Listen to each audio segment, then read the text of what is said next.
When we imagine crime, our minds instinctively drift to the blood, the weapon, the act itself. But the real story begins long before that, in silence, inside a mind where empathy has vanished, where guilt is a foreign language, and where morality, once a compass, no longer points anywhere. This is not the story of monsters, but of emptiness, a psychological desert where conscience cannot grow. In every human being there exists a fragile dialogue between impulse and restraint. For most, that voice whispers, "Don't do it, it will hurt someone." But for those with antisocial personality disorder, that voice is mute. There is no whisper, no hesitation, only a clean, unbroken thought. Can I? Will it work? What remains is pure calculation, the cold geometry of survival. It's tempting to call them evil, but evil implies intention, the desire to harm. What if harm for them is simply neutral? Not joy, not hate, just strategy. The same way a lion doesn't hate its prey, but needs to eat. And so, the birthplace of crime isn't a dark alley or a hidden basement. It's the quiet corridors of the mind, where emotion has stopped translating thought into feeling. Here, morality doesn't die with a scream. It fades with a whisper. Every horror that follows begins in this silence, and understanding that silence is the first step toward understanding what drives people to crime. To truly grasp the mind of someone with antisocial personality disorder, we must abandon our ordinary moral vocabulary. Words like good and evil lose their meaning here. Imagine standing before a mirror that reflects no emotion, where the eyes look back, aware but untouched. That is what psychologists encounter when they meet individuals with ASPD. Intelligence without empathy, logic without feeling. Most people, when they lie or hurt someone, feel a sting, a physiological echo of guilt. Heart racing, palms sweating, the nervous system confessing what the tongue tries to hide. But in these minds, that echo never comes. Studies from the University of Cambridge show that those with ASPD experience a dramatically lower activation of the amygdala, the brain's emotional alarm bell. They understand the rules. They just don't feel them. This absence doesn't always manifest in chaos or bloodshed. It often wears the mask of calm efficiency, a chilling composure mistaken for confidence. And yet, beneath that calm lies a void so absolute that the only emotion capable of breaking through it is power. So perhaps we've been wrong to think of them as villains. They are, instead, emotional exiles, navigating a world built on feelings they cannot touch. And the most haunting question remains: when you cannot feel right or wrong, what guides your choices? For those living within the shadow of antisocial personality disorder, life is not guided by empathy or conscience. It's ruled by calculation. Every human interaction becomes a board game of strategy, manipulation, and control. They don't seek connection, they seek advantage. While most people apologize to ease guilt, they apologize only to reset the board, to keep playing. In their world, deception is not evil, it's efficiency. When they lie, their pulse doesn't quicken. When they betray, they sleep soundly. To them, emotion is a weakness others carry like unnecessary luggage. And so, they learn to imitate it, to mimic warmth, compassion, or sorrow, not because they feel it, but because it gives them leverage. This chilling detachment extends far beyond crime. It infiltrates offices, politics, even relationships. The same traits that make a sociopath dangerous can make them appear charismatic, decisive, unshakable, the kind of person society often rewards. As the French philosopher Michel Foucault once observed, power thrives in systems that mistake control for competence. In the game of control, the stakes are not justice or morality, only dominance. They don't regret doing harm, they regret being caught. And perhaps the most unsettling truth is this: the game they play, the world itself has quietly taught them how to win. Psychiatrist Hervey Cleckley once wrote that a psychopath can understand the difference between right and wrong, but cannot feel it. This line separates knowledge from conscience, intellect from humanity. It's as if their moral compass still exists, but the magnetic field that guides it has gone silent.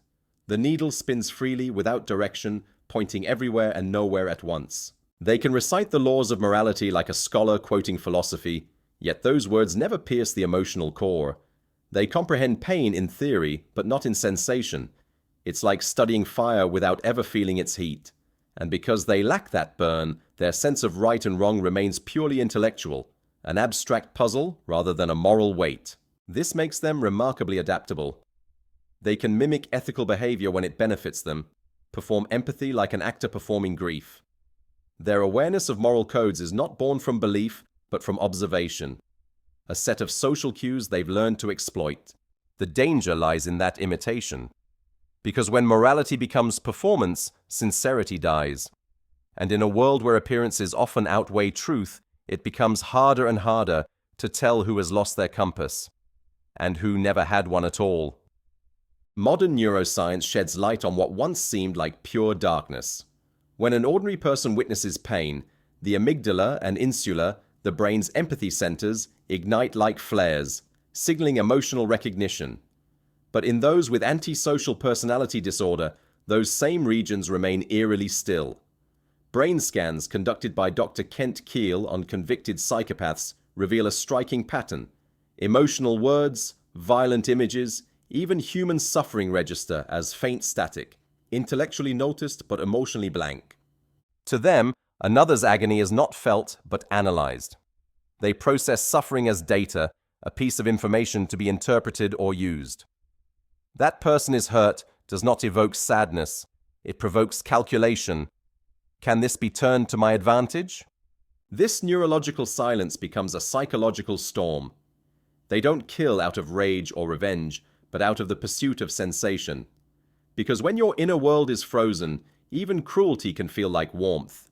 The act of domination, of control, becomes the only pulse they recognize. Their calmness, often mistaken for discipline, is not mastery of emotion, it's absence. And in that absence, humanity flickers and fades, replaced by something colder, quieter, and infinitely more dangerous. Their stillness unsettles us because it feels almost superhuman, that eerie composure in the face of chaos. But what we mistake for strength is, in truth, vacancy, a hollow center where feeling should be. This absence becomes their greatest weapon. While others tremble with fear or guilt, they remain untouched, watching from behind an invisible glass wall. And in that distance they find power, not from courage, but from the sheer inability to feel. To them, life unfolds like an experiment. People are variables, emotions are tools, and morality is an irrelevant constant. They study reactions, memorize facial cues, and simulate empathy when it serves their purpose. Their power lies not in brutality, but precision, a surgical detachment that allows them to do what others cannot. But the tragedy is not only what they do to others, it's what has been done to them. The void within them didn't appear overnight. It was carved slowly by neglect, trauma, or genetic misfire. And so, the predator we fear might once have been a child longing for warmth that never came. In that revelation lies a haunting irony. Even their cruelty is a distorted echo of humanity's oldest hunger, the need to feel something, anything at all. Behind many of history's most notorious criminals lies a disarming truth. They were often adored before they were feared. Ted Bundy smiled his way into trust, spoke with warmth, and wore confidence like a well-tailored suit. To the world, he was intelligent, persuasive, even magnetic. Yet behind those eyes was a chilling void that mirrored nothing back. It's this contradiction that frightens us most. That evil doesn't always snarl. Sometimes it smiles. Psychologists call it the mask of sanity. It's not deception in the ordinary sense, but a carefully rehearsed performance of normalcy. They study human behavior the way an actor studies a role. Every laugh, every sympathetic nod is calculated to perfection. In social settings, they blend in effortlessly, not because they belong, but because they've learned exactly what belonging looks like. We often fall for such masks because charisma feels safe, even admirable. Our culture celebrates confidence, mistaking it for authenticity. And yet, beneath that charm, empathy is absent, replaced by the cool precision of someone who understands emotion only as leverage. Perhaps that's the most terrifying lesson of all. Monsters no longer hide in the dark. They shake hands, make eye contact, and smile back at us from across the table. The unsettling truth is that antisocial personalities don't always end up behind bars. Many end up in corner offices. Research from Oxford and Yale suggests that the same qualities we label as psychopathic in criminals, boldness, emotional detachment, fearlessness, can in the corporate world be rebranded as leadership potential. In a culture that prizes ambition over empathy, ruthlessness can masquerade as strength. We live in a world that rewards control, precision, and self-interest. And so, those with antisocial personality disorder often rise quietly through systems built to glorify dominance. They make fast decisions because they don't feel hesitation. They inspire confidence because they never show fear. Their calm, cold logic fits perfectly into the machinery of modern success. But this is where the mirror turns on us. What does it say about a society that celebrates the very traits that define emotional emptiness? When compassion is seen as weakness, cruelty finds camouflage. The more we applaud the unfeeling pursuit of victory, the closer we drift toward the same void we fear. In chasing progress, have we mistaken detachment for wisdom, or are we simply seeing our reflection, a civilization learning to thrive without a conscience? The law exists to restrain behavior, but it cannot awaken empathy. You can punish an act, but you cannot command a conscience. For those with antisocial personality disorder, the courtroom is merely another stage, the verdict another variable in their ongoing game of control. They don't perceive punishment as moral consequence, only as a failed strategy. When they are caught, they study the process with fascination rather than remorse. Every interrogation, every consequence becomes data for future refinement. They don't fear prison, they fear inefficiency. Once released, they emerge sharper, not wiser, armed with new knowledge on how to evade detection. As one forensic psychologist remarked, they don't reform, they evolve. This exposes the greatest limitation of justice systems worldwide. Law is an external force. It shapes behavior through fear and deterrence.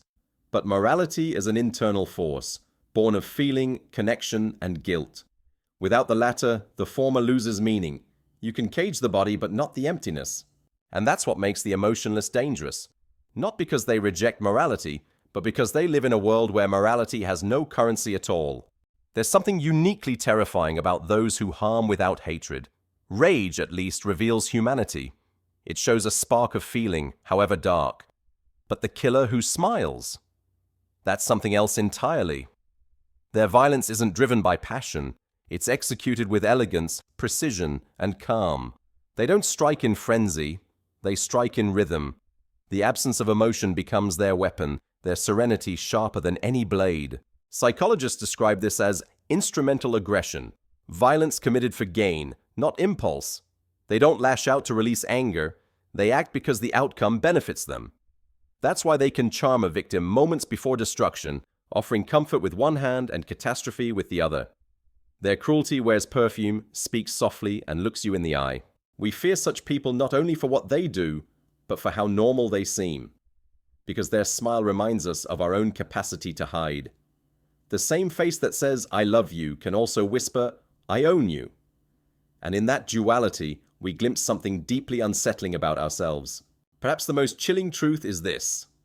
Evil doesn't always rage. Sometimes it simply smiles, patiently waiting for us to trust it. No one is born without empathy. Every child begins as a blank canvas, wired for connection, craving affection. But when a young mind is shaped by cruelty, neglect, or fear, something within it rewires for survival. In homes where love is unpredictable or absent, tenderness becomes dangerous. The child learns a harsh lesson. If I don't hurt first, I'll be the one who gets hurt. Psychologists studying childhood trauma have found a chilling pattern. Early abuse dulls the brain's emotional circuits. The amygdala, once sensitive to care and comfort, learns to shut down under constant threat. Over time, this emotional numbness becomes armor, and that armor hardens into identity. Compassion turns into caution, affection into control. What emerges is not a monster born, but a human reshaped by pain. Someone who confuses dominance with safety, manipulation with survival. The cruelty they inflict later is the only language they were ever taught. The syntax of power learned from those who wielded it over them. And so, the making of a monster is rarely a sudden creation. It's a slow erosion, one wound, one betrayal, one silence at a time, until all that remains is the will to never feel powerless again. Evil, as we call it, rarely begins in hatred. It often begins in hunger, not for food or wealth, but for feeling. Imagine a life starved of tenderness, where every attempt to connect is met with rejection, every gesture of vulnerability punished. Over years, that starvation breeds a strange adaptation. The heart begins to feed on control instead of love. Power becomes nourishment. Dominance becomes oxygen. Psychologists refer to this as emotional deprivation disorder, when a person's ability to give or receive empathy decays from neglect. In such emptiness, cruelty offers the illusion of vitality. To make someone cry is to prove that you can still move the world. Pain becomes proof of existence. In a sense, those who harm are not always trying to destroy others. They are trying desperately to feel alive themselves. But like drinking salt water to quench thirst, the satisfaction never lasts. Each act of harm deepens the void, demanding more destruction to fill what love once could have healed. So when we speak of monsters, perhaps we should whisper instead of condemn. Because behind their violence lies something painfully human, a soul that has forgotten the taste of connection. This is where psychology falters, standing on the edge of mystery. How do you awaken remorse in a mind that's never felt it? How do you teach love to someone who has only ever known control? Traditional therapy struggles here, because antisocial personality disorder is not a wound of thought, but of feeling. You cannot reason empathy into existence. You cannot debate a conscience back to life. Clinical studies show that behavioral programs can reduce violence, teach impulse control, even simulate empathy through social conditioning. But what they cannot restore is the inner resonance, that invisible tremor when we see another in pain. The treatment at best creates imitation, not transformation. And yet, redemption is not entirely impossible. A few rare cases show glimpses of self-awareness, individuals who recognize their emptiness and choose restraint, not out of guilt, but out of understanding. It's not morality as we know it, but an intellectual form of peace. I do not care, but I know that caring matters. Perhaps that is where salvation begins, not in emotion reborn, but in reason humbled. When a person learns, even without feeling, to do no harm, the void softens, if only by a breath. Across Europe, new approaches are reshaping how we understand punishment and redemption. In Norway, for example, prisons like Halden focus not on vengeance, but on restoration. Inmates live in humane conditions, surrounded by nature, art, and education, not to reward their crimes, but to reintroduce empathy through environment. The philosophy is simple yet radical. Treat a man like an animal, and he will remain one. Treat him like a human, and he might remember how to be one. Research supports this shift. Studies from the Scandinavian model reveal dramatically lower reoffense rates, not because empathy can be taught, but because consistent exposure to compassion can reawaken dormant emotional circuits. It's less about punishment and more about pattern, replacing fear with structure, aggression with meaning. Of course, such systems face criticism. Many argue that empathy cannot bloom in the barren soil of a sociopathic mind. But perhaps the question isn't whether they can change. It's whether we can stop creating the conditions that produce them. Rehabilitation, then, becomes more than therapy for the offender. It becomes a mirror held to society, asking whether our own appetite for punishment blinds us to the roots of the disease itself. Between the ruthless and the ambitious lies only a thin, trembling line. Every society teaches competition, to rise, to conquer, to outsmart. Yet that same hunger, if left unchecked, begins to echo the cold logic of those we fear most. The drive for success and the impulse for domination share the same root: control. What separates them is not intelligence or discipline, but empathy. The ability to stop when winning means someone else must break. Modern culture often glamorizes the traits of the antisocial mind. We applaud fearless CEOs who make brutal cuts, politicians who show no remorse, influencers who manipulate emotion for fame. We call it confidence, strategy, hustle. But beneath that praise, something sacred erodes: our collective capacity to care. Each time we justify cruelty in the name of progress, we blur the border between human and inhuman. The same traits that make one person a leader can make another a predator. The difference lies only in whether the heart still listens. Perhaps the real danger isn't that sociopaths walk among us. It's that we've started to admire them. The true terror of antisocial personality disorder is not its rarity, it's its reflection. Every act of indifference, every moment we choose convenience over compassion, is a faint echo of that same emotional void. We distance ourselves from them, yet the boundary is far thinner than we like to believe. The potential for coldness lives quietly in all of us, waiting for the right justification to surface. Think of the times we've looked away from suffering, told ourselves, "It's not my problem." That's how darkness begins, not with violence, but with detachment. The mind learns to protect itself from empathy, one small denial at a time. History has shown this pattern again and again. Cruelty doesn't erupt from chaos. It emerges from silence, from the collective numbness of ordinary people. Understanding the criminal mind, then, isn't about studying monsters. It's about confronting our own reflection. We all live on the edge between compassion and control, humanity and calculation. And the moment we stop feeling for others, we step, however slightly, into their world. Evil isn't only out there. Sometimes it stares back from the mirror. Throughout history, philosophers have struggled to define evil. Is it an external force or an absence of something essential within us? Hannah Arendt, reflecting on the horrors of the 20th century, called it the banality of evil, the idea that atrocities are often committed not by raging demons, but by ordinary people who simply stop thinking, stop feeling. Dostoevsky went further, warning that when man loses God, or whatever moral compass he believes in, everything becomes permitted. What links both ideas is terrifyingly simple. Evil is not extraordinary. It's ordinary people who surrender empathy in the pursuit of order, obedience, or gain. Systems, hierarchies, and ambitions disguise moral blindness beneath the banner of necessity. Bureaucrats follow orders. Leaders justify cruelty for progress. Scientists detach from consequence in the name of discovery. It's not hatred that fuels these acts. It's emptiness. The modern world, obsessed with efficiency, often forgets that morality is inefficient by nature. Compassion takes time, reflection slows progress. Yet without them, civilization becomes machinery, intelligent, powerful, and soulless. Perhaps evil, then, is not chaos at all. It is perfect logic stripped of love. In a world that glorifies intellect and power, empathy might seem like a fragile luxury, but it's actually our species' oldest survival instinct. Long before laws or governments existed, it was empathy that kept tribes alive. It made mothers protect, strangers share, and communities endure. Neuroscientists now call this the social brain. A network evolved not for dominance, but for connection. Without it, humanity would have perished. When we feel another's pain, our bodies mirror it. Heart rate rises, skin warms, pupils dilate.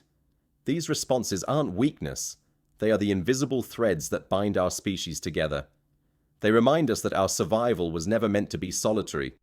In every act of kindness, in every moment we hesitate before harming, evolution itself is speaking through us. Stay connected, or you will cease to be human. Empathy, then, is not sentimental. It's structural. It keeps civilization from collapsing under the weight of self-interest. The moment we lose it, intelligence turns predatory, and progress devours its own creators. To feel deeply is not to be fragile. It is to be fully alive, the final proof that we are still human. The study of the criminal mind is not an exploration of monsters. It's a mirror held up to humanity itself. Every act of cruelty, every moment of indifference reminds us how thin the thread of empathy truly is. What separates us from those who feel nothing is not our intellect, but our capacity to ache for others. That ache, fragile as it seems, is what keeps civilization from crumbling into cold efficiency. We often imagine evil as something distant, lurking in prisons, in dark alleys, in headlines. But it also lives quietly in the moments we look away, justify harm, or silence compassion in the name of progress. Each time we do, we drift one step closer to the void we fear. Understanding antisocial minds is therefore not about excusing them. It's about remembering the cost of losing our own humanity. Because in the end, empathy is not a virtue, it's a safeguard.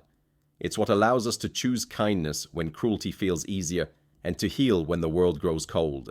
The true mark of being human is not how brilliantly we think, but how deeply we feel when another soul suffers. The journey through the criminal mind ends not in the darkness of others, but in the quiet recognition of ourselves. We have walked through absence, through hunger, through the silence of empathy, and discovered that evil is not an alien force, but the shadow cast when feeling fades. To understand the antisocial mind is to face the delicate architecture of morality that holds us together. It is to see that conscience is not inherited. It is cultivated through care, through connection, through the daily choice to feel when it would be easier not to. The lesson, then, is not fear, but awareness. Awareness that compassion is not weakness, and that apathy, not anger, is what truly destroys civilizations. When we learn to protect empathy, in ourselves, in our systems, in our stories, we keep the human heart from turning to stone. And perhaps after all this exploration of darkness, that is where light truly begins. There is no deeper ending than this: empathy itself. After all the silence, calculation, and cruelty we've explored, the only force that stands against them is the simple act of feeling. To recognize another's pain as your own, that is what rescues us from the abyss. So if there is a final truth to be drawn from the criminal mind, it's not about fear or control or even justice. It's about preservation, not of order, but of heart. For every society that forgets to feel eventually begins to fracture, quietly from within. Let this be the closing whisper. Evil is not the opposite of good. It is the absence of care, and the moment we choose to care again, even in the smallest way, the darkness begins to lose.